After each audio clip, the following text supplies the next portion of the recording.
Welcome to the Tell Her podcast, a place where we share stories from extraordinary, ordinary women, delve into what it's really like behind closed doors when dealing with life's ups and downs, and how women get the courage and push through and get up every day and carry on with our ordinary lives while doing extraordinary things. I'm your host, Sharni Knighton, and I cannot wait for you to meet some of the incredible women that I get to meet through my work as a hair loss specialist. Hello and welcome to the Tell Her podcast. Today I'm with Kate Baxendale. She is an incredible woman who I met many years ago through my work as a hairdresser. She has inspired me so much throughout the years. I just find her a fountain of knowledge, and I just felt that she had so much that she could share with the listeners. She is like me and always on like a self-development journey, and just wanted to go over that and talk about the pros and cons of that industry. So I hope you enjoy. It's taken me a long time to get to the space that I'm at where I'm comfortable with myself. Yeah. And really really clear on what my values are, my principles. And that's okay. I'm not going to judge anybody else on theirs. But if, I've got to be around things that are aligned to those things. Yeah. And if I'm not, then I will, I'll extricate myself from that situation, because I'm just going to end up feeling compromised. And then I find that really destructive when I'm in that space, because then all that sort of self-doubt comes in, doesn't it? Like, what's wrong with me? Why can't I sort of like just get on with it and put up with this? And it's just, to me, it's really unhealthy for me. So I just have to remove myself from that space and think, I'm not judging anybody, walk your own path, but this is what I need for me. I don't know if that's for me as well, why maybe I struggle with friendships, because I will remove myself if I feel that something becomes toxic. And with friendships, do you kind of, I can't think of the word. I know there's forgiveness and all that stuff. You're there for your friend and I forgive them. But I think when it does start to become toxic and it is affecting your mental health, and you are like doing silly things like checking if someone's looked at your social media, all of that stuff. And a lot of people do that because especially like younger ones, I suppose, where they've been brought up with social media and it's normal. If someone don't like your post, you take it really personally. But I think maybe because I don't engage in that kind of stuff usually, I'm not saying that I've never have, then maybe that's why like you struggle with friendships, and maybe I work better with like clients or like business relationships because there's more clear like boundaries. Yeah. It's interesting that, because for somebody who's not on social media and has never been on social media, amazing. My biggest thing is on LinkedIn, right? So I think I'm being progressive. Like, I just think I'm being progressive doing this. But I never, like, my relationships are formed generally because I'm an introvert. They're few and they're very close and they're very deep. Yeah. I'm not good at getting to know a lot of people and like superficiality. Yeah, I'm just really bad at that, because I'm not naturally a social, my energy comes from not being around a lot of people. Yeah.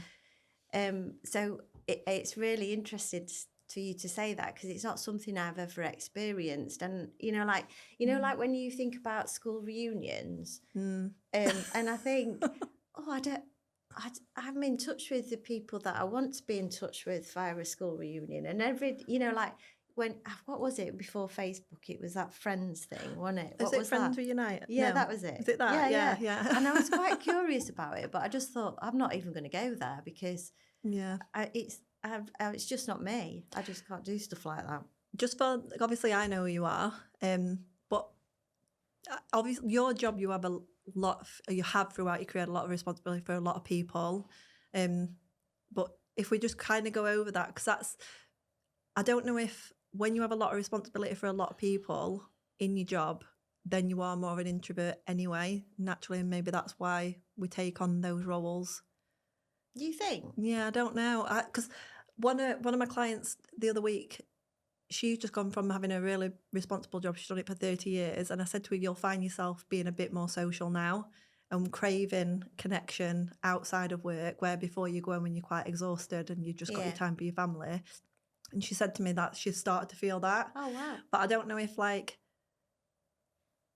if we're introverts and not can find relationships with people difficult, that you crave that in your job, and that's why you take on so much responsibility, because then you have connection, but it's boundaried. Yeah, I don't know, actually. I've never really thought of it in that way, because I've always seen introversion until most recently as quite a negative thing, especially in my work, because you've got to be visible, you've got to be a leader, and you've got to inspire other people. And I'm not an outgoing person, so the way in which I do that is very different to, say, some colleagues who are naturally quite extrovert.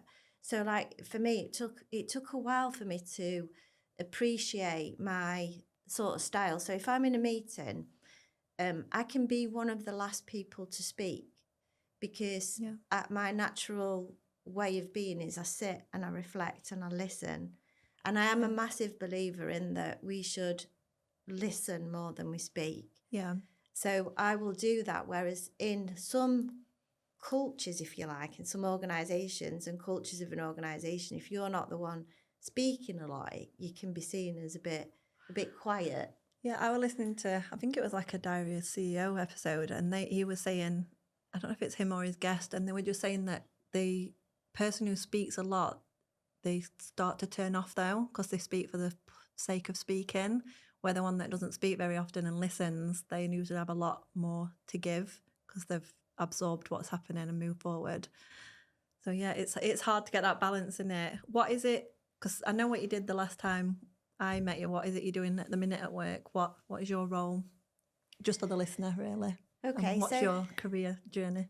So I'm in nursing, and I work for it's a mental health trust, but they've got community services and 0 to 19 services, so like health visiting, school nurses, and then they've also got community services up in another part. So we operate over a wide demographic, and it's a diverse organisation with lots of different services that we deliver. So I've been doing that for 2 years now, just 2 years, and like you said, there's days where I can be absolutely exhausted at the end of it. Like I'm spent, like. I'm surprised you're not every day.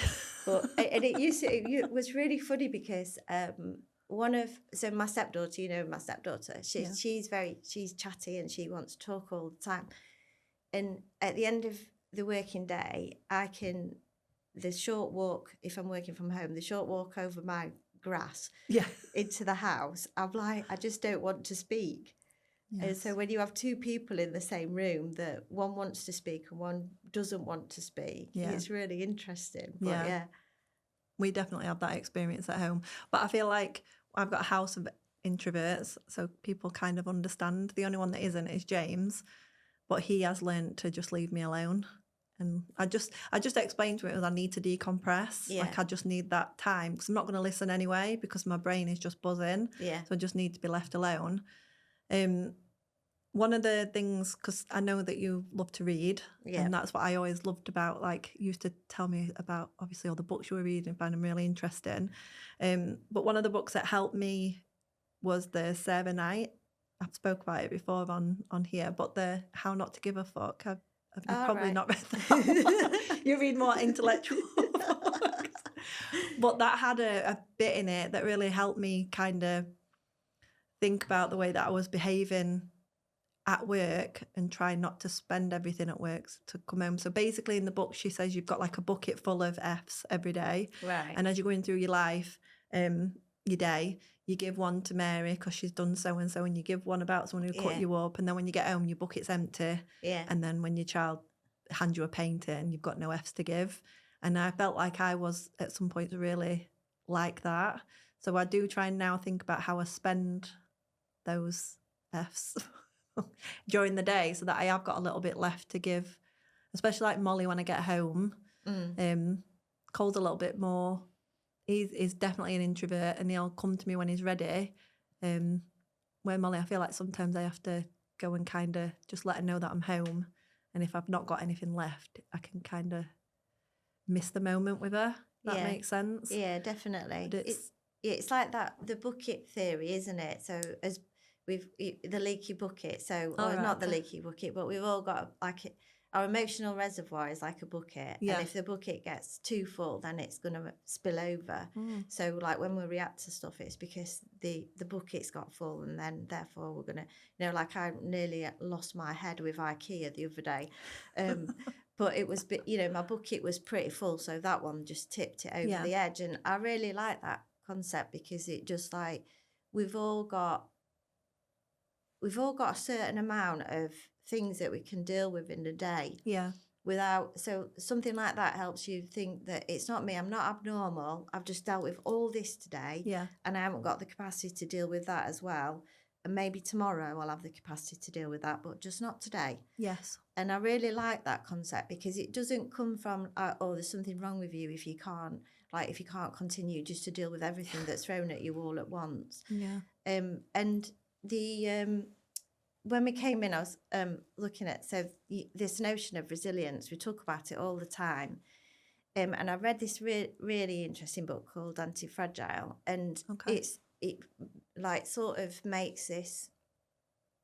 It challenges this notion of resilience because like we're all resilient until something comes along that then we're not resilient because that's the thing that's, the water spilt out of the bucket for. Yeah.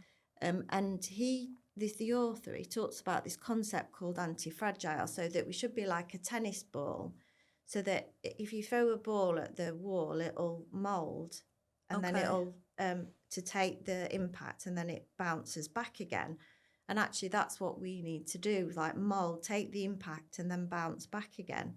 And I really like that notion because it's sort of like, resilient until something happens and then, oh, you're not resilient. And actually you're just moulding to take the hit and then you can, regroup and bounce back. Yeah. Because I suppose it's okay to not be okay and deal with a situation. Is it whatever your brain decides to do for you in that moment to help you mould into the situation, whether is it like a healthy way to do it? So somebody might shut down and just need to retreat a little bit. Somebody else might go at it full force. And does their form of moulding, does it matter which form it is? Is there a healthy way to do it or unhealthy, or does it depend on the person? It's really interesting that, isn't it? Because a lot of, I think, behaviours they serve a purpose.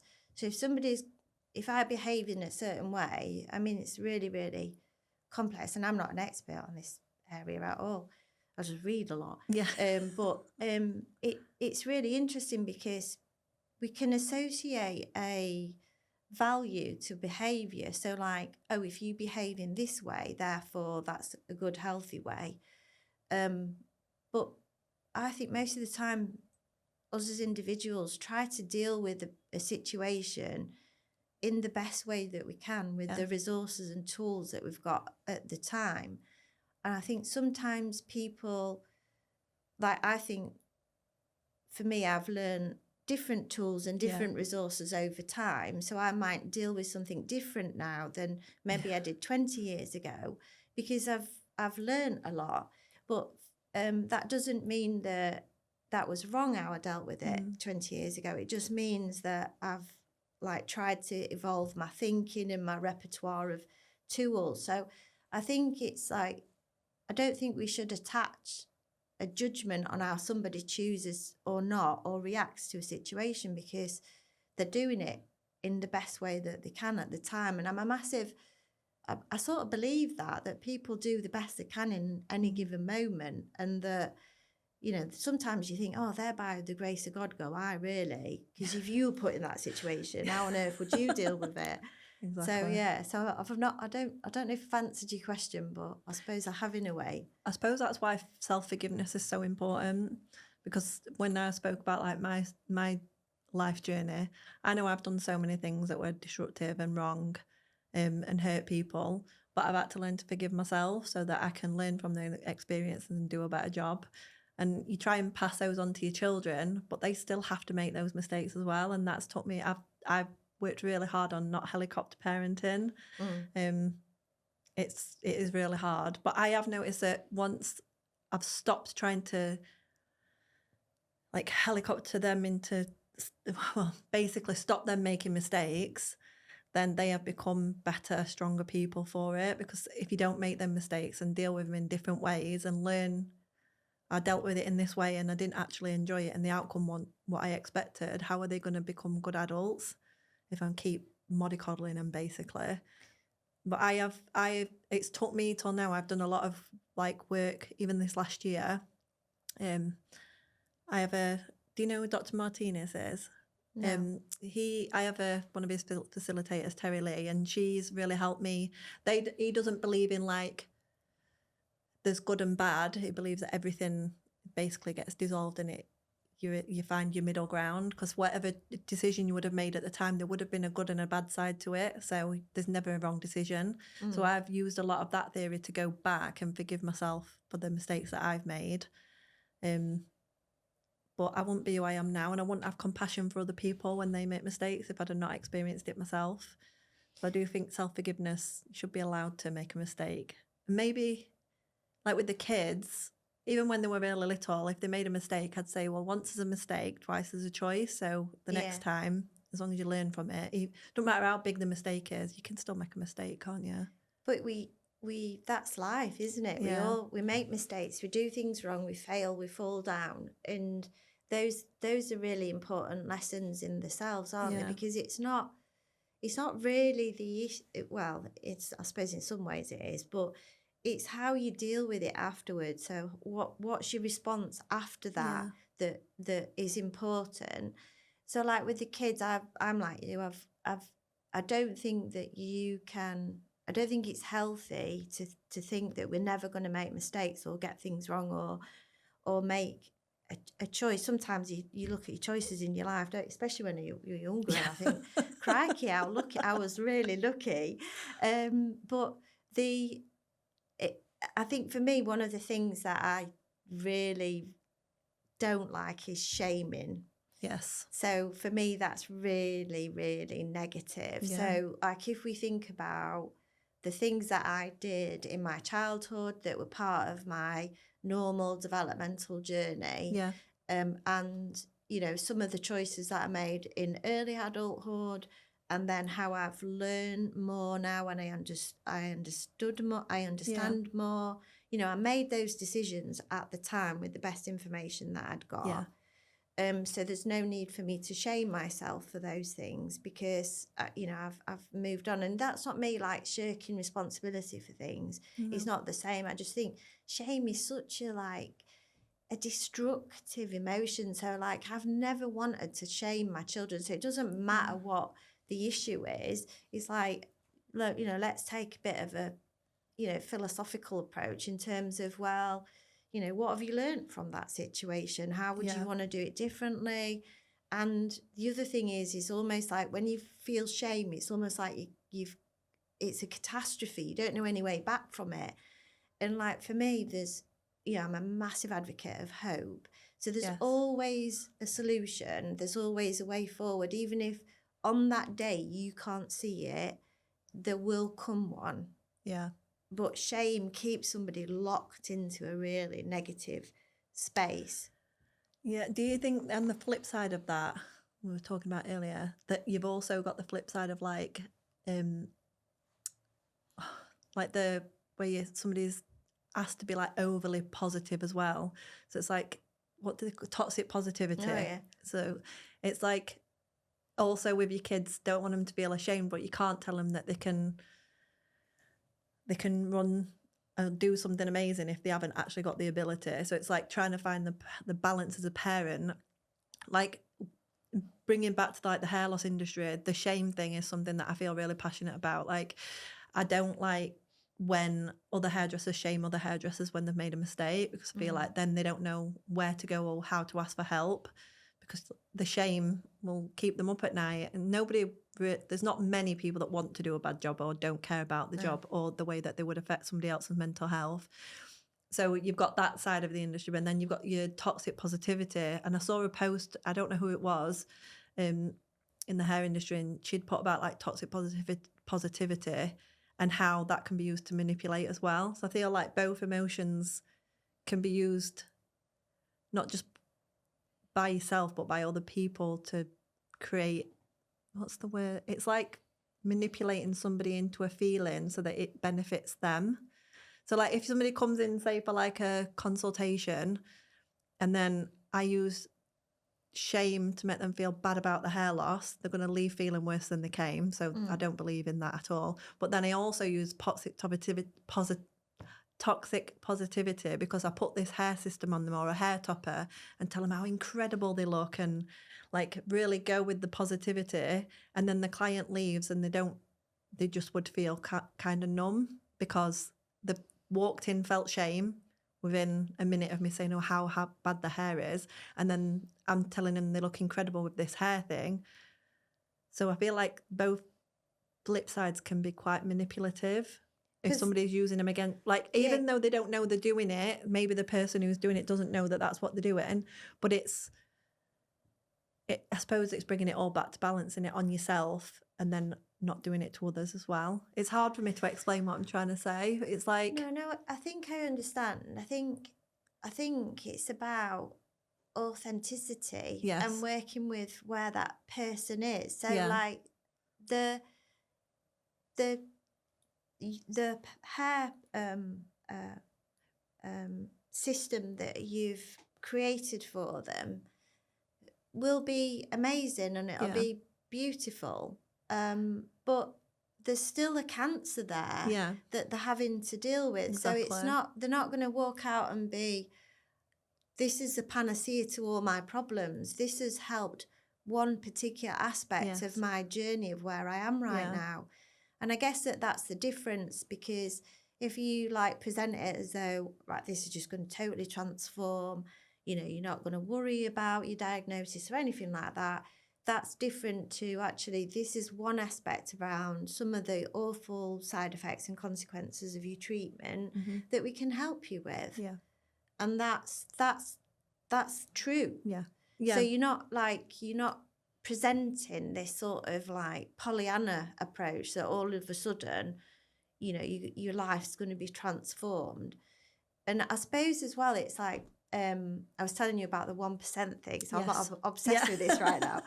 So, and I've known about it for a while, but you mentioned Diary of a CEO, so I've been listening to him on LinkedIn, and he brought out a 1% diary. I don't know if you've seen it. Oh no, I've not seen it. I'll have a look. And so I bought it myself for Christmas because I asked the kids for it, but they're just like, no. Like, this is the latest fad that she's got. No, anything that she can write a quote down in, absolutely not.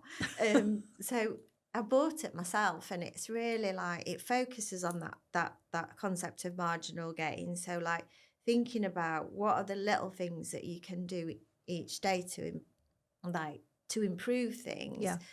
And the notion of that often we set ourselves, or I've set myself massive goals, and then because I haven't achieved them like in 24 hours, you lose motivation for them, and you think, oh, you know, you don't recognize the small steps every day that it takes and that consistency. And it was like, so then I started listening to Atomic Habits, which is equally based on that. Yeah. And he was talking about the British cycling team, and how they focused on these like really small minor 1%, and the way that by focusing on really, really small things, and they won lots of gold medals, I don't know how many.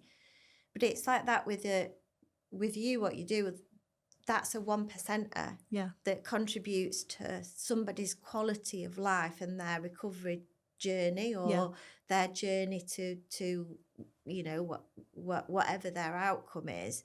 But that's like really important, and I think that's probably where you are authentic, because it's not this over positivity, is it? And neither is it like, oh, this is just awful, you know, the worst thing ever. Yeah, and I think that's why when somebody walks in I try and talk about the elephant in the room. So I acknowledge what they're going through. And then I suppose I'm giving them the option if they want to take that 1% today. If they like, as long as I'm giving them an option or a couple of options, it's up to them if they want to spend that 1% today on that, or they want to go home and really just work on a bit more self-acceptance or whatever it is. But I think the 1% thing really does make sense, because it then doesn't put too much pressure on them or me, and they can choose their 1% tomorrow and make a decision on something else. And it's like you say, building each day. With my clients that are going through treatment, obviously their journeys are a bit different, aren't they? Because they're going, every day is different and it's up and down, and they might have a different diagnosis the following week, and they might recover and then go back into treatment. So if I can help that 1%, then that makes me feel like I've done my job. But I also feel like I've done my job if part of that 1% is coming and just knowing that they've got options. Yeah. Not even making the decision to move forward with buying a wig or a topper or anything like that. So it's different for everybody, isn't it, on every level. With the 1% thing, would you say it's because it's more obtainable, then it's not going to make somebody feel like a daily failure? You know, like how you were saying, like you set like unexpected, like on it, the goals that are too big. For me, you read a lot, and obviously your brain works different to mine. So because you can take in all of this information and understand that you don't have to be doing everything what's in every book. Like for me, when I was, sorry, just drink this.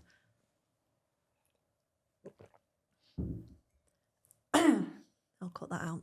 Yeah, for me, when I were reading a lot of the self-help books and stuff, I started to have like a negative emotion attached to them, because I'd feel like, because I've read this book and I'm not doing everything that's in the book and I'm not achieving everything in the book, that means I've failed.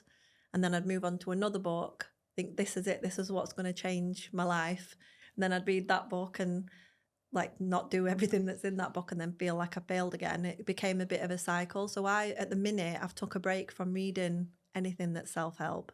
I read like fiction, which I've never read before, like using reading as like an escapism.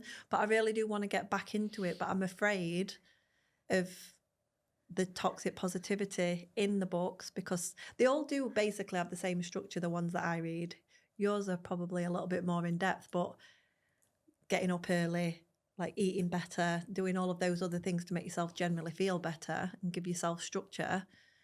But how, if somebody is wanting to like start a help journey or like a journey on self-discovery, do you think that it is good to do kind of what you do and read loads of books, but with the acceptance that you're only going to be able to take a bit of each book and put together what works for you?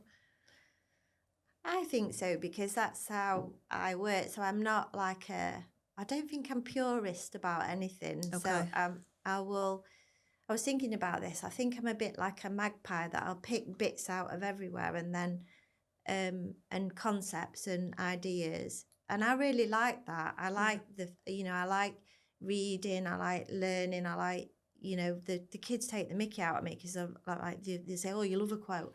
But actually somebody else has said it in a much better way than how I would say it. And so I really, and how they've formulated that, and, it's just really impactful sometimes. So I really like that, but that's what has worked for me, because I don't, like, if somebody gives me a rule to follow, I'm not going to do it. The minute that you put the rule in, even if I agreed with it, I'd be like, no, I'm not doing it. It's like this natural thing in me to not want to like go along with it. And I wonder if that's what's been happening to me, because I do not like rules. Like, I like structure because I need it. Boundaries, just not rules. But I don't like rules. So yeah, maybe that's why I read this book and then I reject it, because I'm like, I'm rejecting the idea, even though I know it can help me. Then I move on to another one and see if that'll not tell me what to do. They do. Because probably without realising, sorry, I have done what you do. Sorry. I don't know what's wrong with my voice today. And there are these books that I have taken bits from and I still use every day. Yeah. But in the moment, I probably have rejected the rules in them. And that actually is a bit of a light bulb moment, because that is what I'm doing. Maybe I've just got to accept that I don't have to follow the rules, but I can take the information and tweak it and make it work for me. Yeah, use what's helpful to yourself and discard what's not. You know, like there's one I was just listening to an audio book, and the lady is, I won't give the name because, you know, but she was really, really positive. Yeah. And I think I can be quite a, you know, maybe it's a bit of a stereotype, so I'm not going to say it, but I can be a bit of a, you know, sometimes, you know, this hyper positivity, that's not really who I am. So I was listening to it, and every day it was like, you know, like this massive mound of excitement. And Mark was he was beside me when I was listening to it one day, and he started laughing, and he said, "I'm really surprised that you're listening to her, because she's so positive." And I went, "I know, it's so irritating, it's untrue." But actually, some of the stuff that she says is actually quite helpful, some of the exercises. But I just had to get over the fact that she's a really positive person and I'm not. So it's just like, choose the bits that work for you and discard the rest. And that's what I do. I think there's no... The other thing is as well, it's like people... this concept that somebody else is going to solve it for you. And, you know, I'll read this book and then all of a sudden I'll do this course, or I'll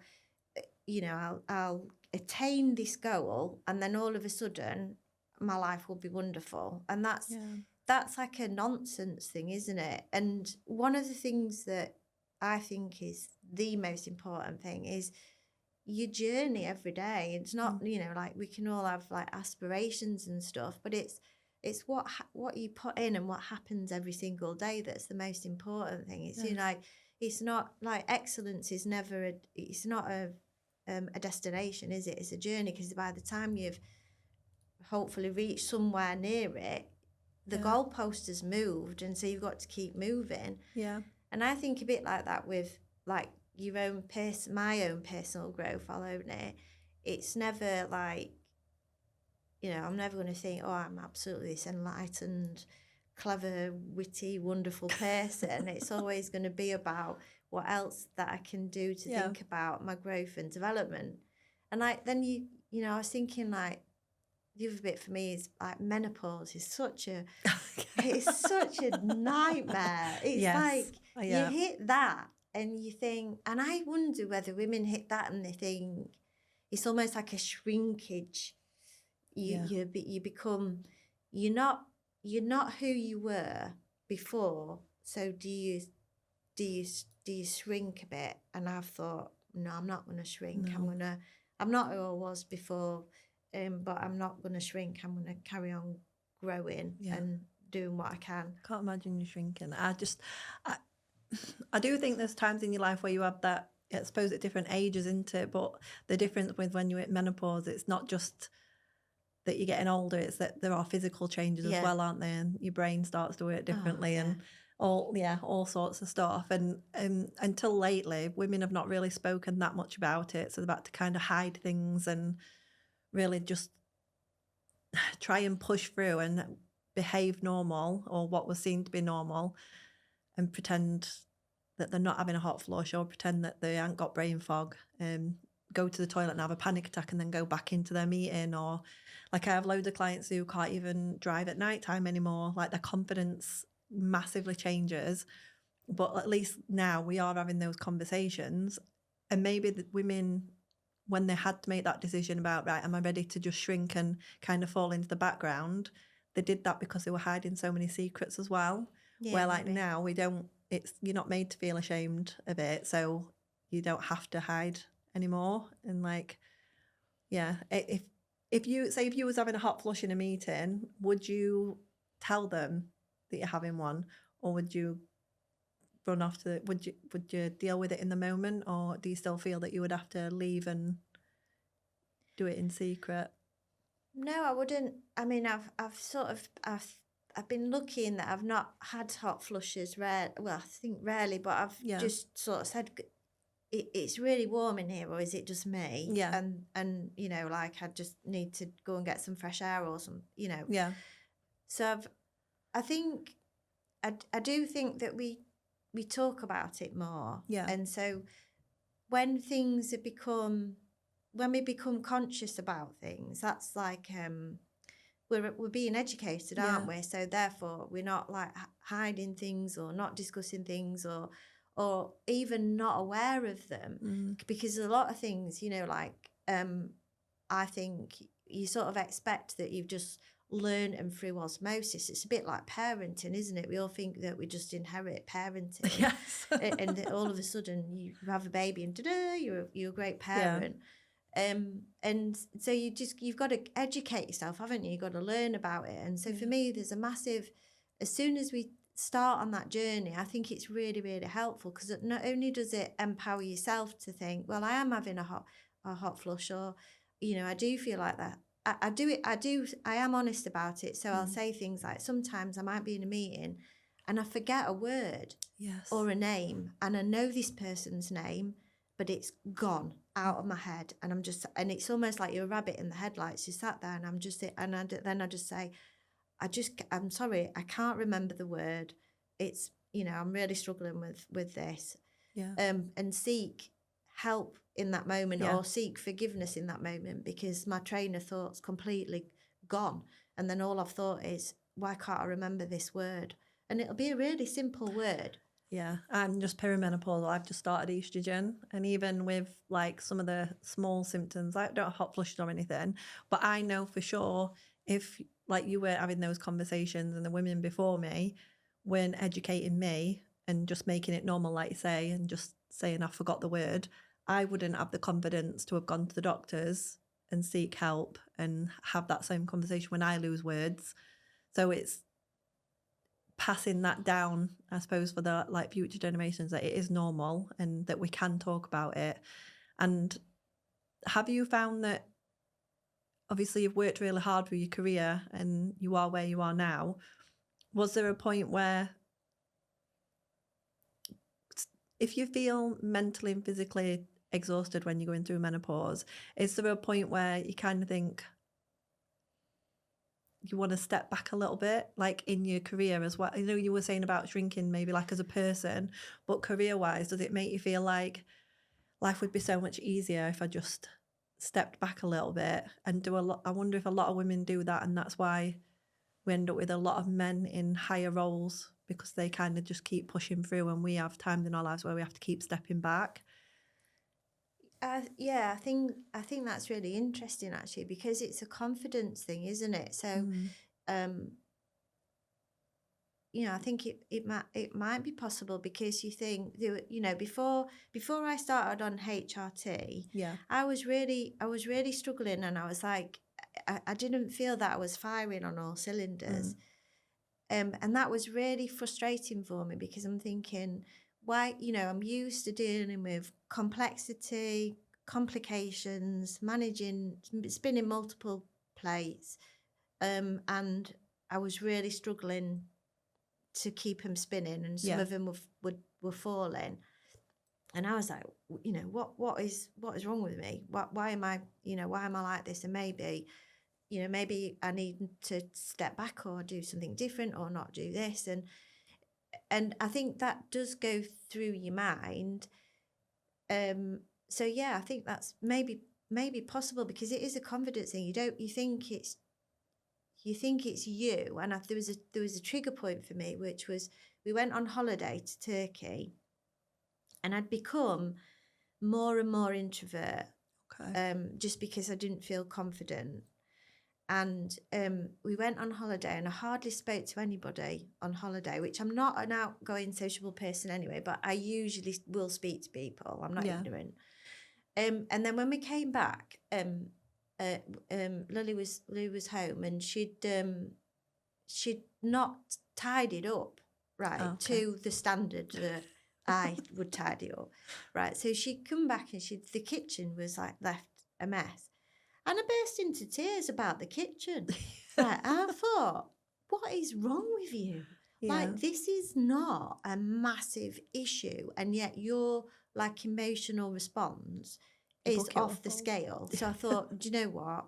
You need to go and get some HRT because you've tried everything else, so just go get it. And I think for me, if I'd have not done that, I would have continued to feel less and less confident and withdraw more.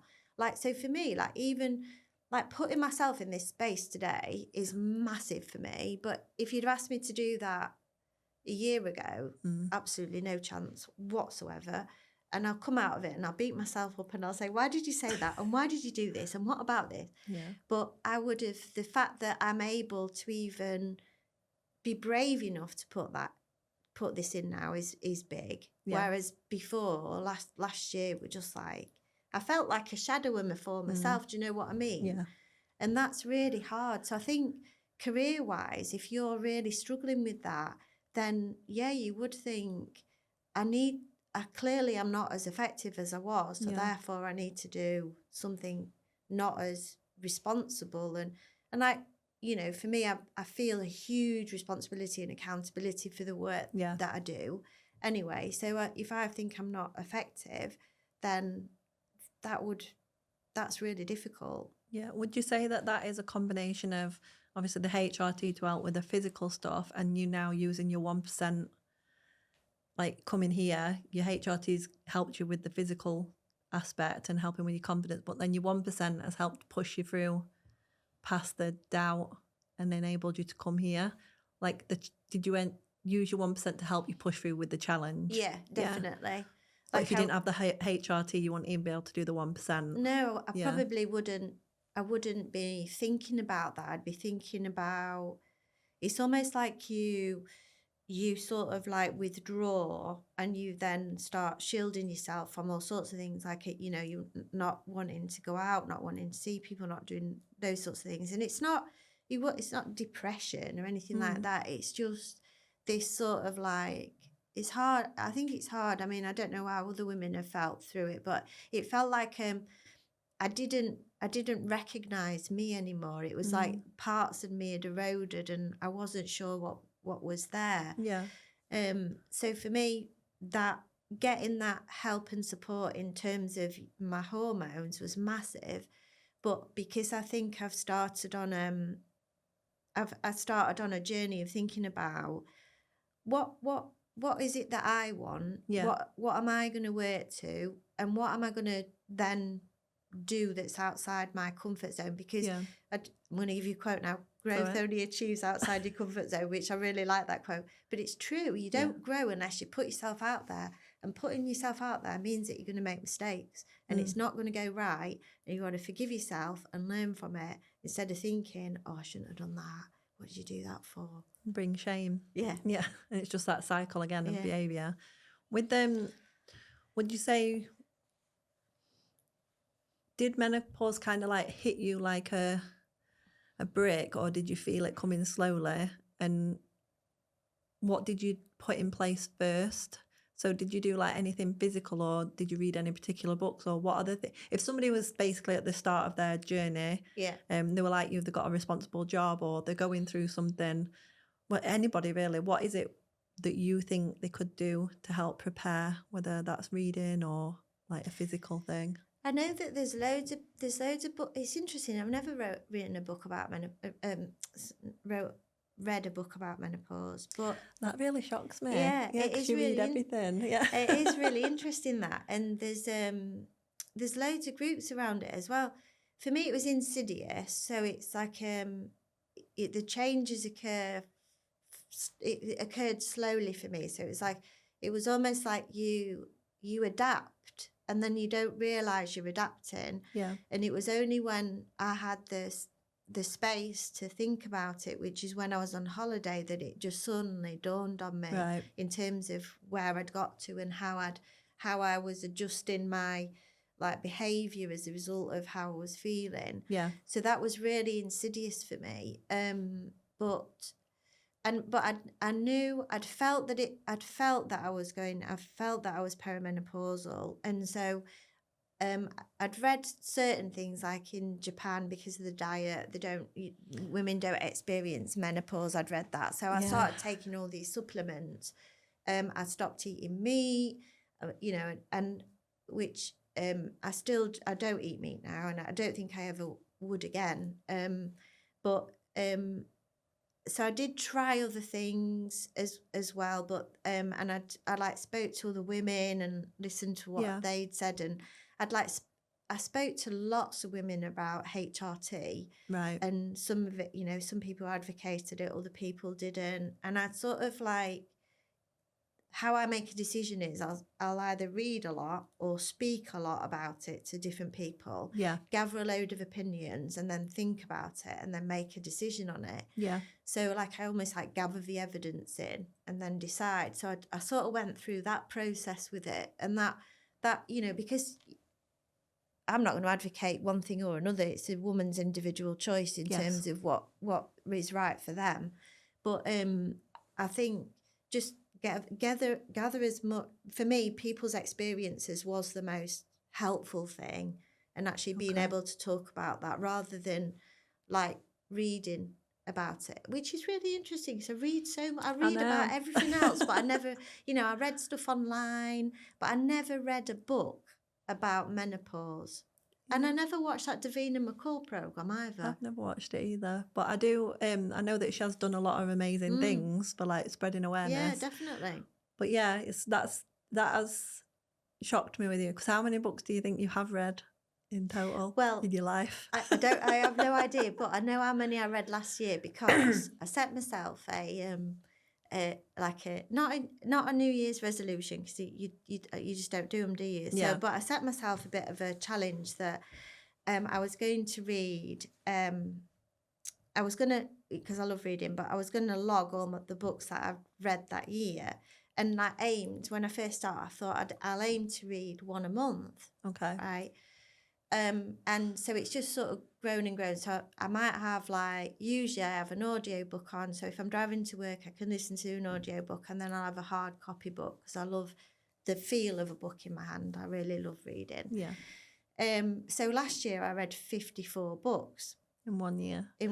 But I was congratulating myself, thinking, you've done amazing. And then I went on X and saw that somebody had read 145 books. Do you think you can retain that information now? I was thinking, how do you read 145 books in a year? Like, do you work in a library? I don't know. So it was. Can the brain actually retain that information now? I don't know. So on my phone, I have the list of every book that I've read, and like Mark laughs at me because I do a little summary of it, and I'll rate them, and it's just on my phone, and it's like, but yeah, and I read all sorts. What's your top 3 that you read last year? One of them is called Life After Life, so that's a really good book. That's a fictional book. It's really good. I've found this author called Tim Sullivan, and he writes about crime dramas, and I keep raving about these, but he's the detective in it is on the autistic spectrum. Okay. So he's an absolute genius. Yeah. And his attention to detail means that he's got the best sort of crime murder solving rate ever in that sort of area that he works, and his social skills are in terms of he doesn't read social cues the way that his colleagues might read them and stuff like that. So I've read all of them now, but he's like, the books are about as much as his journey in relationships as well as the crimes that he solves. And you know what? They're absolutely brilliant, and they call the dentist, the cyclist, the monk, whatever. But they're really, really lovely books. That obviously a bit gruesome in places, but if you take the meaning in terms of just understanding somebody who doesn't fit a socially prescribed mold, and how amazing they are. Like, he's an amazing person. He's like one of those people you'd want to have in your life. This character. So yeah, that one. And what was another one then? I'm struggling to remember now. It'll come to me when I've gone. With the, you were just saying about like not fitting in with that mold. It is really strange, isn't it, how we can really dampen somebody by trying to fit them into a mold and making them feel like they're not good enough. Yeah. Especially like people that are on the spectrum, or just generally like introverts, or even like really to the other scale extroverts. But I've never really understood the whole, I was saying this with somebody else, like if somebody's got autism and they don't like particular things, you feel that putting them in that situation over and over again is going to solve it. But if that person doesn't, like if I said, for example, if I don't like heights, but I kept going and standing on the top of a building, like who is that actually helping? So if you've got someone who's like autistic and they don't like loud noises, why would you keep taking him to a shopping centre and expecting a different result? And it's like, we just expect people to fit into this mould, but who is that actually for? Because who is it making feel better? Is it society as a whole? Because then you tick a box. Or because, say if you've got an autistic child or a teenager or whatever, and the parent is thinking that I need to get them to fit into this mold to go to school or to go out and do social events, trying to do that is so traumatic for the parent and for the child. But who is it actually for? Like, why do we feel the need to do that? And why don't we just leave them alone to do whatever makes them happy? Like you say, this person in this book is an amazing character and he's found something that makes him happy, even though he don't fit in with the social norms, but he's allowed to do the things that give him joy and do that to like a really high, what's the word? See, I've lost my word now. Standard. Yeah. We both had to think there for a minute. I was like, ooh. Yeah, but it is interesting, isn't it, that we try and make everybody fit, and if they don't, they're meant to feel that shame again. And even as like somebody, if it's a family member, the family members can feel shame. But I suppose that is all. And I know you're not on social media, but a lot of the good from things like TikTok is that all of the younger generation are talking a lot more about their not being socially normal, or like having their little, we call it, because like in our house, I say it's, I've realised that I've got a house full of like neurodivergence, like we're all a little bit, and I didn't really notice as much until James, my partner, moved in, and he is so normal, like all of our weird things that we do and that we thought were quite normal. Do you know what? I've just completely lost my train of thought. See, that's that happens to me so much. Let me start again where was I going with it? Oh, the fitting in. But yeah, I feel like we then put shame on that person where they could actually just be an absolutely incredible person in a different situation or a different environment. So it must be really hard if you're not socially normal and you're born into a family that's trying to make you fit into a mould. It's about, I think it's about working with people's strengths, isn't it? So like we're, as individuals, we've all got things that we're naturally we're more inclined to lean towards than other things. So but it's sometimes within, I don't know, within society we focus on correcting the things that we're not so good at, rather than harnessing the abilities that we've got. Yes. And I think that for me that's a massive thing. So I remember when Lydia got a degree. So when Lydia was at school, she was on, in primary school, she was on School Action Plus, and she's dyslexic. So she had additional tuition help and support. But I never used that word. I never said to her, "You are dyslexic." And then when she got a degree, so she was like, when maths is not my strong point at all, and I think the kids have inherited my don't understand maths gene. So they had to have extra tuition, as I did, to help them get through the maths. Yeah. And then, but she's very creative, Lydia. She's a creative, she's talented artist. That's her forte.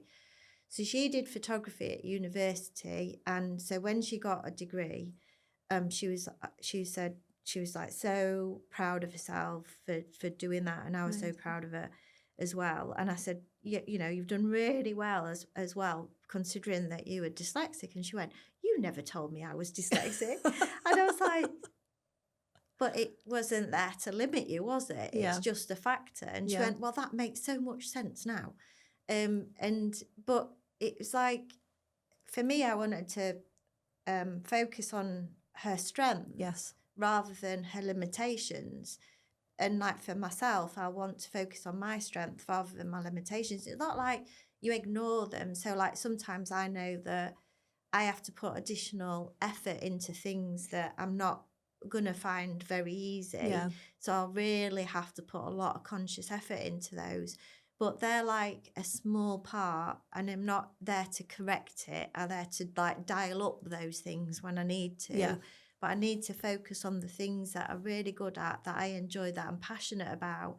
So for me, like, I wonder whether there's too much emphasis on, if you're not this, you've got to like try to attain that. Yes. If that makes sense. No, it does make sense, because I think then you're just focusing on that negative all the time and forgetting, like you say, all the great things. I had a similar situation with Cole when he was younger. I don't know if he'll want me to speak about him, but I forgot about that. Lydia might not want me to speak about it. But I had a situation with him with his ADHD and stuff when he was like really in primary and stuff like that. We're taking him to and from the doctor's school, wanted me to take him, and when it got to the point where what I really hated, which I know they have to do as well, was that they wanted me to sit with him in a room and talk about everything that he was struggling with.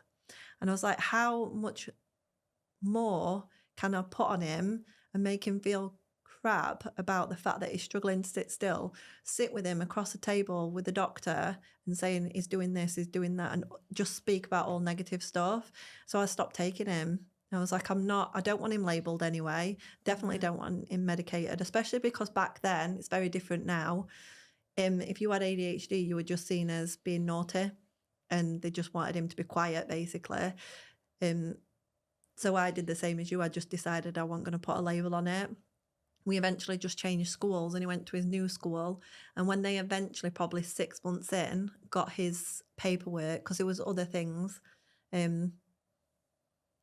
I'll just say it so they can cut it out once I've asked him in case. But he wanted to diagnose him with Tourette's.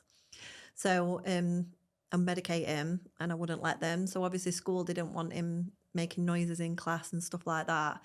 But I moved him to school and didn't tell them anything and just let them judge them as they saw him, because what was happening at school before was every noise that happened, he got the blame. Right. It was like they just went straight to Cole, and his confidence were just on the floor. It was awful. But when he went to his new school with a fresh slate, basically, he was getting letters home about how great he'd been doing, and he'd settled in and he'd done this piece of work. And then eventually the school rang me and was like, oh, why didn't you tell us? And I said, well, have you noticed? Has the teacher noticed? And he said, no. And I said, well, then why do you need to know? Because he was being targeted at his other school because he'd been given this label. And I really don't want him to just focus on his negatives. I want him to just try and thrive in a new environment, and that's what he did. We put coping mechanisms in place for him. He's absolutely fine now. Even if he did still have whatever, he's got an amazing life. He's incredible. He's really creative. He makes music. He's got his engineering career. It's doing really well. But yeah, it's I just find it hard, especially when they're young, when they're expected to just talk about all the negatives. And then Molly, who was really quiet at school, who didn't make a noise, she just kind of floated through school. But now she's older, I'll have to ask her if I can say this. Yeah, I'll have to ask Lydia as well. Yeah. I kept saying it to her, I think that's because of that. And she's like, I don't want a label, don't think. And I'm like, but it's at the point now where I do talk about it with the kids, not because I want them to be labelled, but because I want them to have self-acceptance.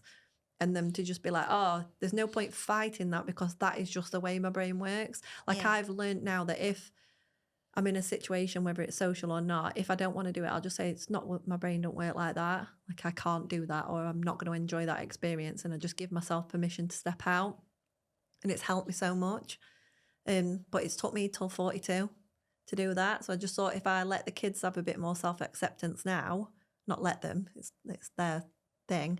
But if I help guide them with the self-acceptance and just accept that that's the part of the brain don't work that way, then hopefully they can focus more on the positives and grow as a person in that way. Because society doesn't, well, I don't know, because it's changing, isn't it? Society is changing. Yeah, I think it is. I think it really is. And I think the way in which we probably approach things previously, where it was from a reductionist point of view, is totally different now, and really embracing diversity as well, and what that means and what that brings.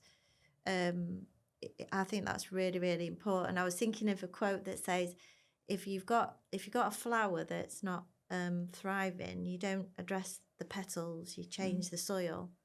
And for me, that's the thing, that the environment that we're in is really important, isn't it? Yeah. So, I think it's good that young people are talking about these things and celebrating diversity more. Yeah. Because it can only lead to more understanding and more acceptance, can't it? Yeah. I think it's a real positive, and maybe that's a real positive around social media. Even though I'm not on it, I don't live in a cave. I'm unaware of it, but it's a real positive thing that there's those platforms for people to be able to talk about stuff.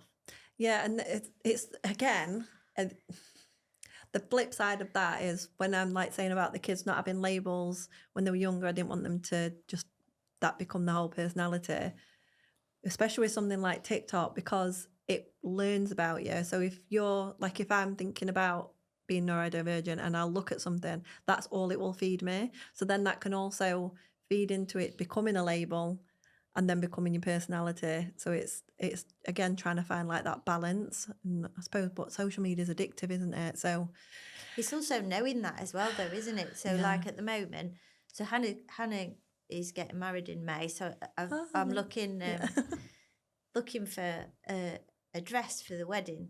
Yeah. So Lydia or Lily, one of them anyway, set me up on Pinterest. It was I don't know if I've said it right. Yeah, you have.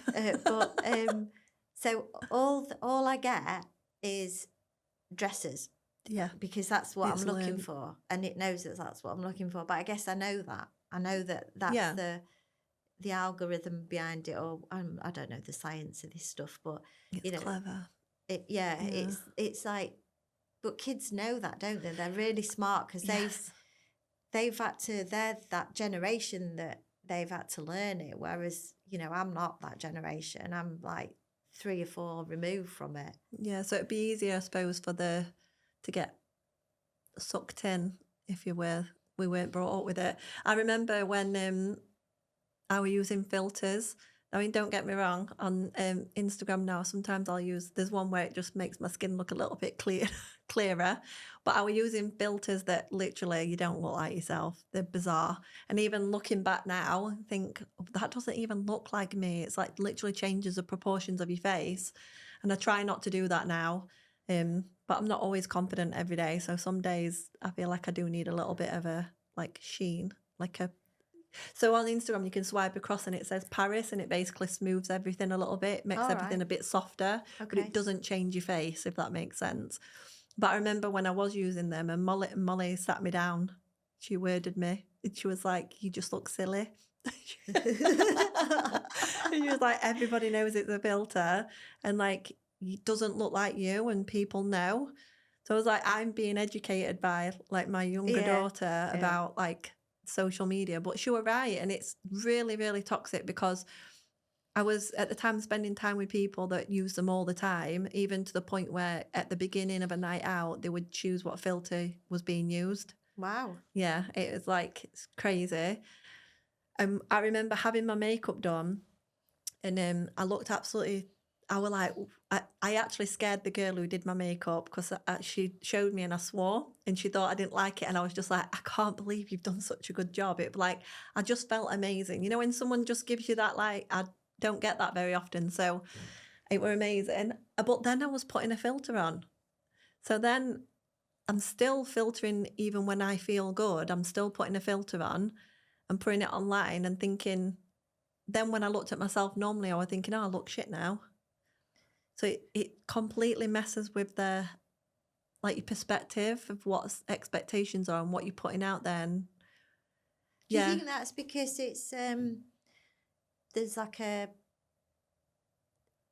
it's not a trend, but like a key point in time? Yes. There's like an expectation that if you put in stuff on social media that, you know, everybody's using filters. So if everybody's using it, it's just becomes the normal, doesn't it? It becomes what you do when you put stuff on social media. Yeah. I wouldn't dare now. Like, it was only a really small period of time, but I think you're right. I think it was, if you'd have put a raw one on, you'd be the one that didn't fit in at the time. When I just feel like I like to just be really authentic. It's like this on my face. I cannot get rid of it. And I don't want to spend thousands of pounds getting rid of it. So now I don't even try and cover it up. It's just, it's part of who I am. It's a flaw and I'm just accept it. And if people see it on social media, they see it. It is what it is. But there was a point in my career, when I was wanting to start doing all of this kind of stuff, I started trying to talk to camera more on social media. And, but I was also really unwell. So with my back and everything. Yeah. So I had to just kind of make a decision because there's no way I could make myself look glamorous. I didn't have it in me, but I also knew that I needed to pave the way for the things that I wanted to do in the future. And I didn't want being poorly to hold me back either. Yeah. And I just kind of made a decision that I was going to go on camera, whether I looked perfect or I didn't look perfect, well, what I thought would be perfect, or I was just going to be myself and be authentic. And I feel like doing that has been the best thing for myself and I think for people who are trying to get to know me. I feel like, yeah, there's those two flip sides, isn't there? But I feel like being authentic and actually showing your flaws actually helps with connection. Well, it's interesting you use the word flaws because it's not a flaw, is it? It's just part of you. And but I think for women as well, there's always how we're expected to look changes over each generation, doesn't it? So, you know, like when you see on like social media or something, you know, like beauty throughout the times and how women have, you know, the styles have changed and stuff. It's really fascinating, isn't it? But so at the moment, we're constantly bombarded with what we should look like, and that equals what we should aspire to be. And it's this unattainable representation really of a small minority of people. It's like, you know, like when I've read like diet things, you know, obviously trying to not put weight on in menopause is monumentally difficult. It really is. It really is hard. So, but like they'll say, oh, you know, you've got to eat, I don't know, these things like grains and stuff like that. And I think I'd rather not eat, because if that's what I've got to eat, I'd just rather not. Yeah. And it's sort of like, what, you know, and like you look at it and and I got up I was reading something yesterday about Lenny Kravitz, who's 60. Yeah. And he looks amazing, but he gets up at 2:30 in the morning to work out. 2:30? 2:30. And I thought, I wouldn't be able to do that. There's absolutely no way on earth. Like, why though? Yeah, why? I mean, if that's what floats your boat, that's really good for you. But it's not, you know, that sort of stuff is not attainable for me, because with the best will in the world, I am not ever going to do that. No. Ever. Like, I've read a bit about the 5 a.m. club, and I think I did it for about 4 weeks, and then I got really tired. Yeah, I've been trying to do the 5 a.m. club. I got really, really close. When was it? It was like, I think I went on holiday and it completely messed it up. But what I was trying to do was do like 15 minutes earlier each day, getting up earlier till I could get there. Because I do think that would be something that would be positive for me, because I stay up late. Yeah. So I feel like the work that I do late at night could be done in the morning, and then I could go to bed at a reasonable hour. But what I'm doing is staying up late so that I'm not disturbed and I don't feel guilty. Because if I'm working and people are busy in the house, I start to feel like distracted or guilty. So I stay up. Super late. But I feel like 5 a.m. I'd get more done at that time. But I would have to go to bed earlier. But I suppose it's like you say, it's whatever works for each individual person. Yeah. When I have done it, so I think I've got to a comfortable space where I get up at 6. Sometimes I'll get up at 5, depending on work and what I've got on. But I tend to, which is really different for me, because before I used to be able to work after work into the evening, like 10 o'clock at night. Now I just don't have the brain space to do that. But I can get up at 5 and do that and then work all day. Yeah. But I've got to this place where it's a bit of a happy medium for me. So I get up at 6. Yeah. And if I'm going physically going into work, then I'll spend a bit of time, like, I don't know, doing, like, at the minute I'm trying to learn Spanish on Duolingo. So I'll do just that. Something else. So I'll do that, and then I'll maybe listen to a chapter of a book, or, you know, I'll do my diary or whatever. Yeah. You know, have a coffee and stuff like that. Spend a bit of time with the dogs. And then, if I'm not, I'll go swimming. Okay. So I've found 6 o'clock works. You get so much done, but it's amazing. Maybe in summer I might be more inclined to get up a little bit earlier, but I've managed to sort of get to a space where I can fit what I need to fit in the morning at 6 o'clock. But yeah, that was the other interesting thing about menopause in terms of exercise, because I've done loads of different types of exercises and stuff like that, but it was just the thought of the worst symptom I had was joint ache. Oh, right, okay. And muscle ache. So I woke up in the morning and my whole body hurt. Like flu? Yeah, just really hurt, ached everywhere, absolutely. And I remember I had a massage in Japan, and even when she massaged the balls of my feet, it hurt. It everywhere hurt to touch. It just hurt. So for me, exercise became really difficult because I was battling with hurting anyway, and then to add on it, put yourself through even more pain and stress on your body was really, really difficult for me. Yeah. And I think I stopped noticing it. And then when so I started swimming because I thought, well, it's more gentle. You're not gonna put pressure on your joints because they hurt anyway. So just do something a bit more gentle. So I started swimming, and then somebody said to me, so I started it before HRT, and then when I'd started on my HRT, then it's sort of like I didn't hurt in the morning. Oh, okay. So it improved. Maybe it was just time and, you know, swimming, and you build up your muscles, don't you, and stuff like that. I don't know, but I noticed a big difference. And somebody said to me, you've got a lot quicker swimming. And I thought, is it because I've been practicing, or is it because I don't hurt now when I come? And it was, so there was a period where my HRT was wrong. It was not at the level so I started it, and then it sort of dipped again. And at that point when it dipped, that's when all the joint and muscle pain came back, and I was struggling with swimming again. Well, I wasn't struggling, I was doing it, but I wasn't enjoying it wasn't as easy. Yeah. And then I'm on an even keel now, so I'm, you know, I feel like I'm able to do it better. Yeah. But that's been really, you know, really interesting. And like, I didn't really fully anticipate. I used to think, do I need a new mattress? Because do you know what I mean? Yeah. But I don't need a new mattress. It was just part of menopause for me. We've just had this. I've had 3 new mattresses in less than 2 years, because that's what we keep doing, changing our mattress. And then this morning we've said maybe we need a bigger bed. But I'm like, I don't know if it's my back or like say hormones, but I'm the same every morning when I get up. I have, like, it was really bad before my heart, but at the minute I get up, I have to do stretches and get myself going.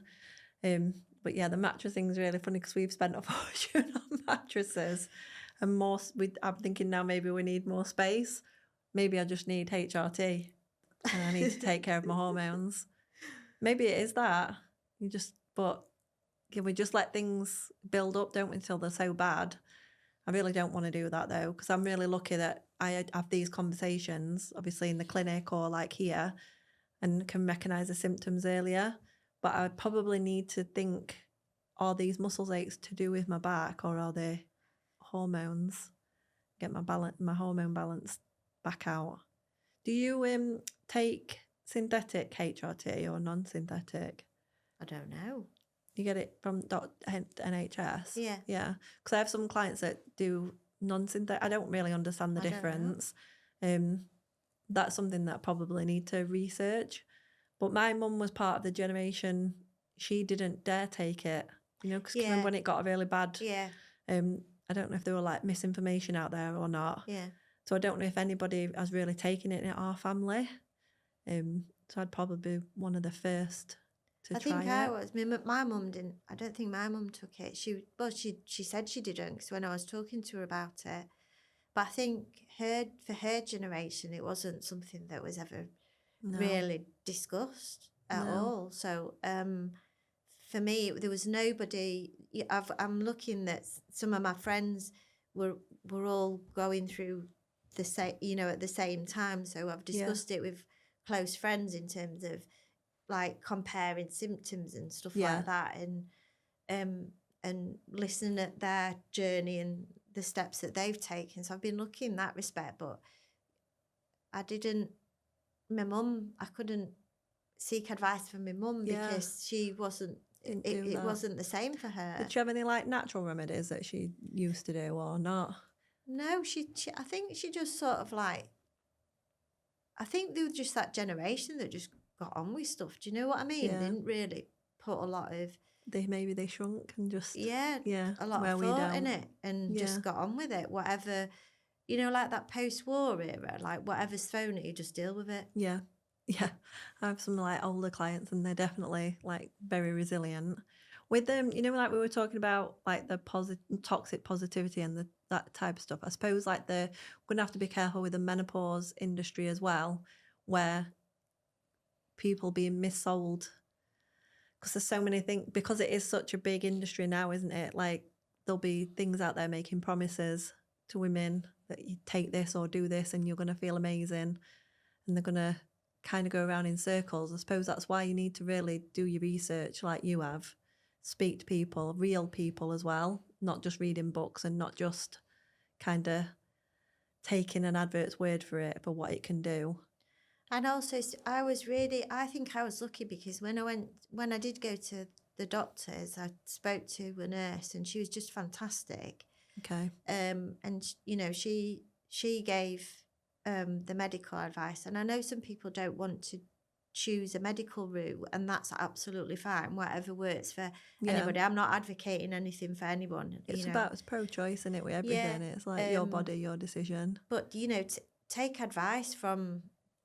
Like I take advice from different sources. So I just wouldn't just take advice from a medical professional or nursing professional. I take it from different sources, and then we'll work out what I think is the best decision for me. But but I just think there's no, like, you've got to be careful, haven't you, of like people advocating that this is going to be some sort of life-changing phenomena that if you spend £100 a month on, you're going to feel amazing and stuff like that. So you're absolutely right. You've just got to be careful. Yeah, protect yourself.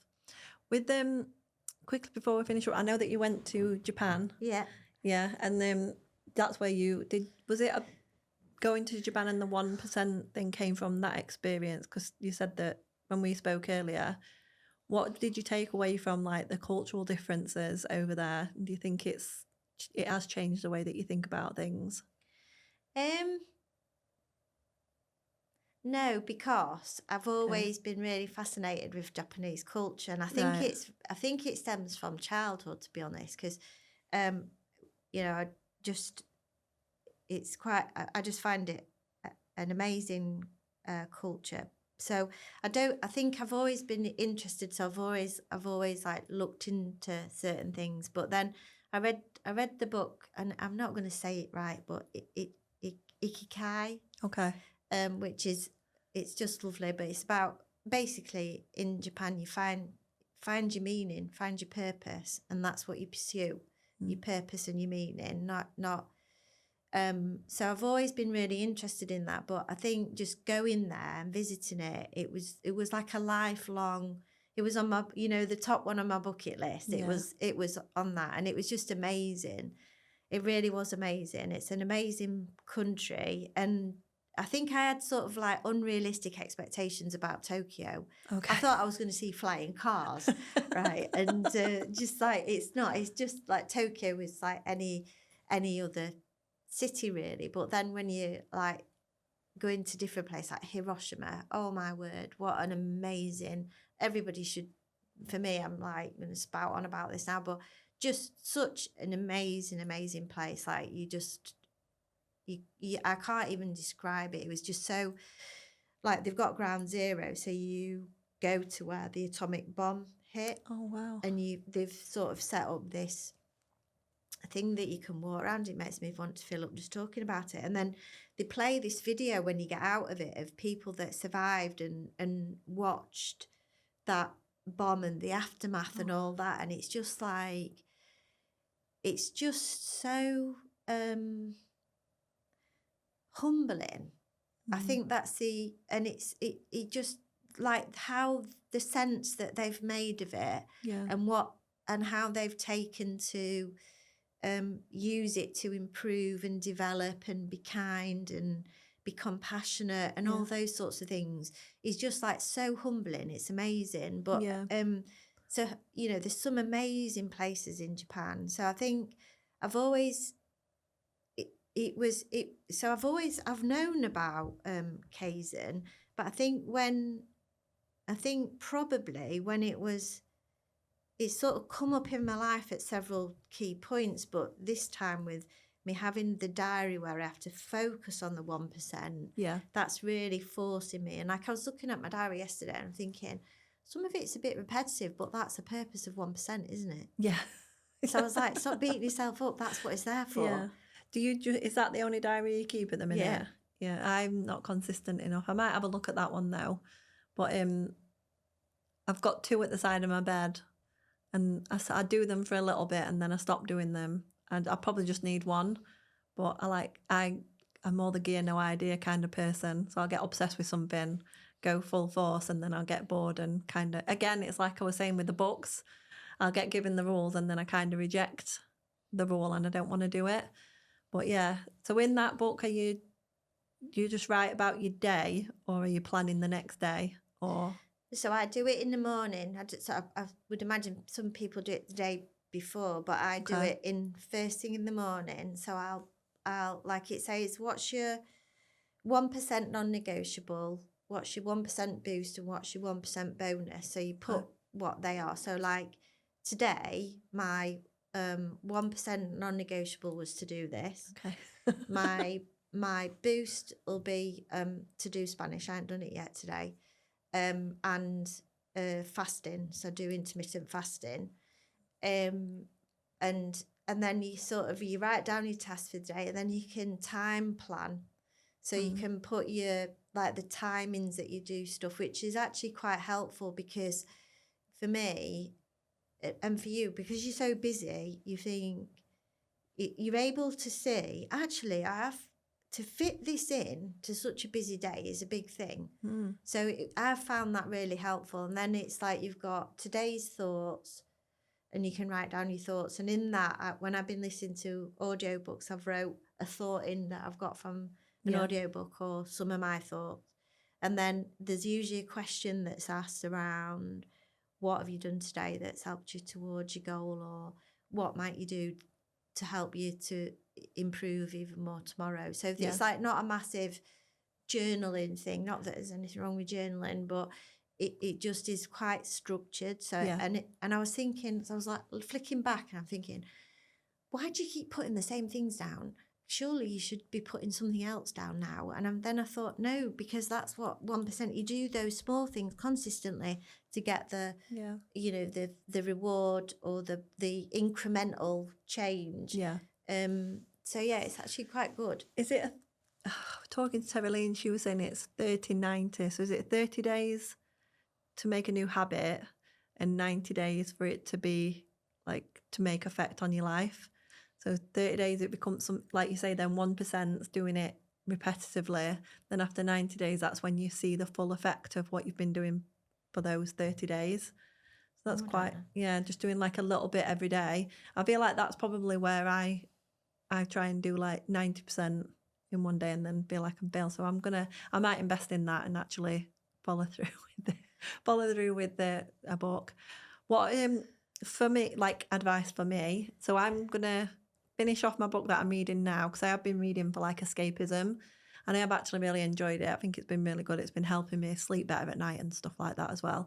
But if there was one book that you had to advise for somebody who was going on a self-help journey, what would it be? Out of all the hundreds of books that you read. I know, it's really hard, isn't it? Or a couple, if you need to do a couple. Yeah.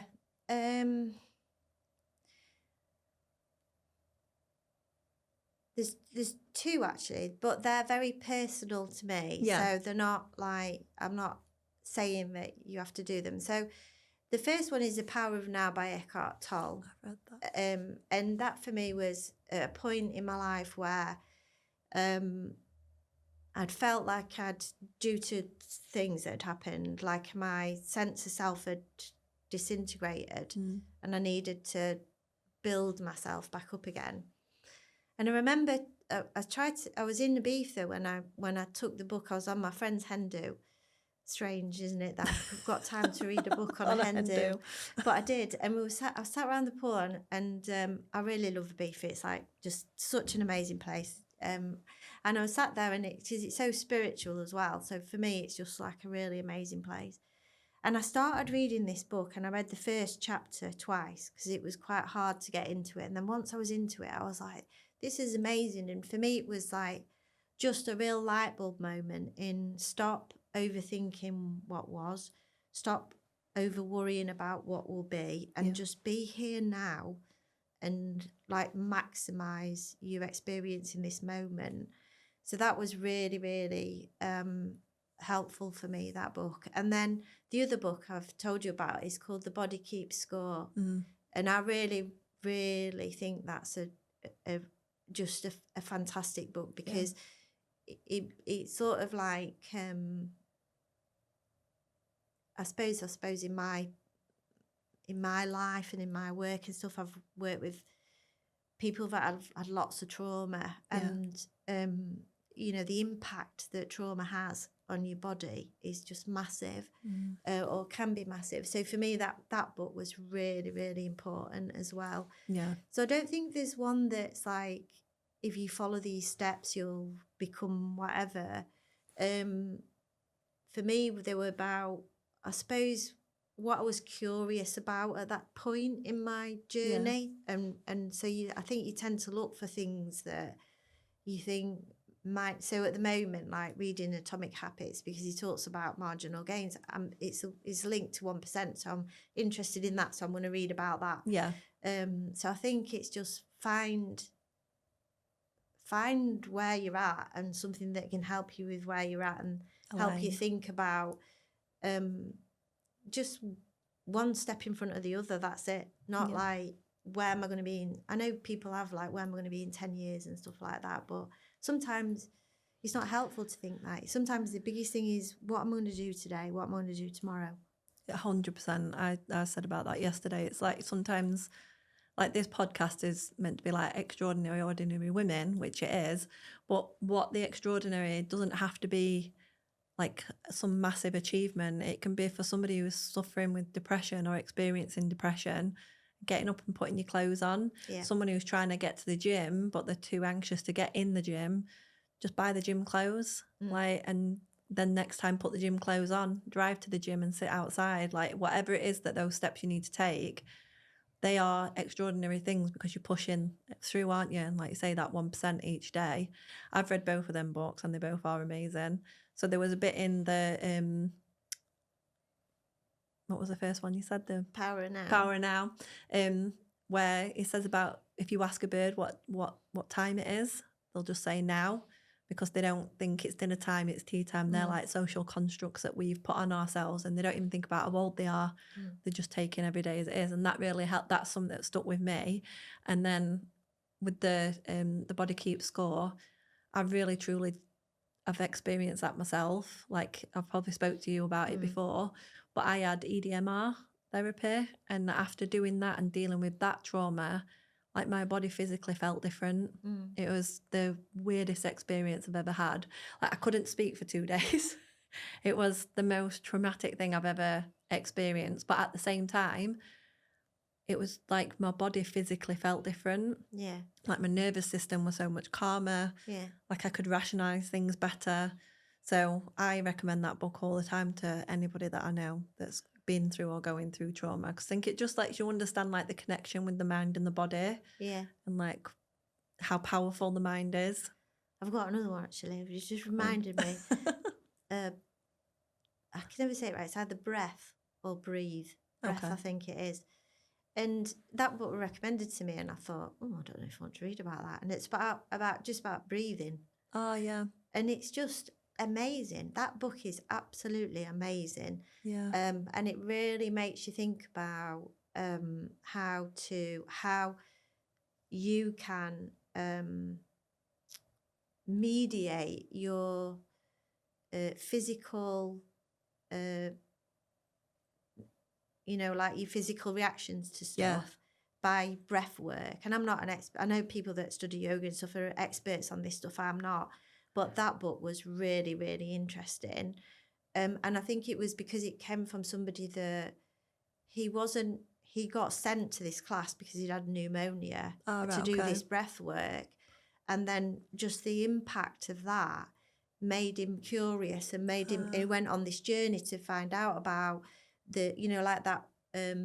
Is it Wim Hof? Yeah, that. Yeah. And all. So he found out about all these extraordinary things that, like people do, like sitting in snow and just using the breath work, and they're not getting hypothermia, or the power of it is it's just absolutely amazing. Yeah, I cold shower every day, and I sauna. I've got a sauna at home now. Oh right. On my back, so I sauna and then cold shower.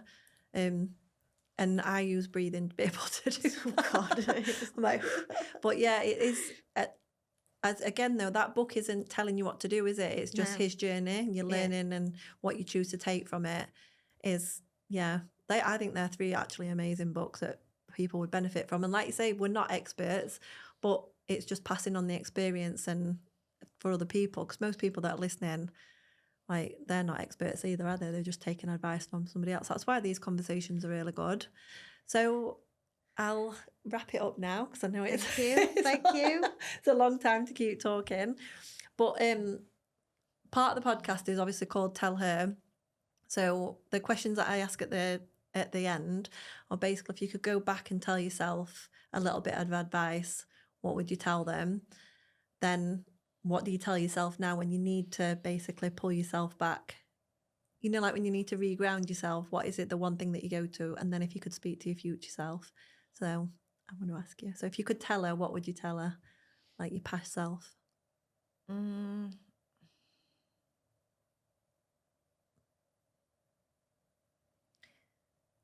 Don't worry about the journey. Yeah.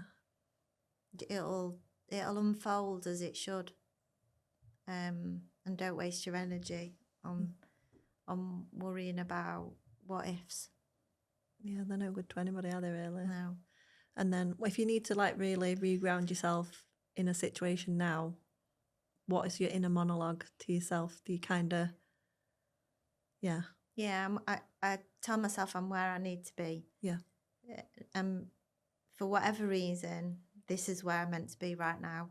I won't stay here, but this is the space that I'm meant to be. So just accept it. Yeah. Do you ever speak to your future self? No, I don't actually. I probably, I probably did in that, I wish I should. But that's not to say that I don't have aspirations. I just think that my journey has to unfold as it has to unfold, and I just got to go with that flow and not like think about what where I'm going to be, or just trust your journey and yourself, which is amazing. So thank you very much. It's been amazing. Thank you. That was so that's so lovely. Thank you so much. It's really nice to just have like a flowing conversation, and because obviously we've sat while I've been doing your hair in the past, and I just know that I always really enjoyed our conversations. We took loads away from it, and usually a book recommendation. But I have a little Kindle now, so I can read as many as I want, but I'm not as good as you. But I am really grateful for your time. No, it's been amazing. Grateful. I think you'll really inspire a lot of people just to kind of just go with the flow and enjoy, and just when you are trying to do that self-help thing, just to accept that there isn't a structure that you should be following. It's just get the education and take from it what you really think will benefit you. That's okay.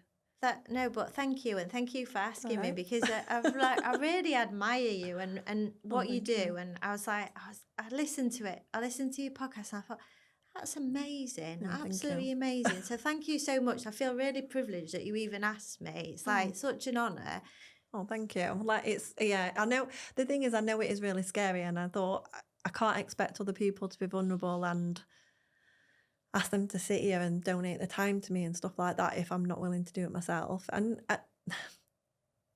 I like we were speaking about earlier, I really do think that you have to not carry shame and learn to forgive yourself, and that we all do make mistakes, and that it's okay to let go of them and just kind of move on and just try and do your best moving forward.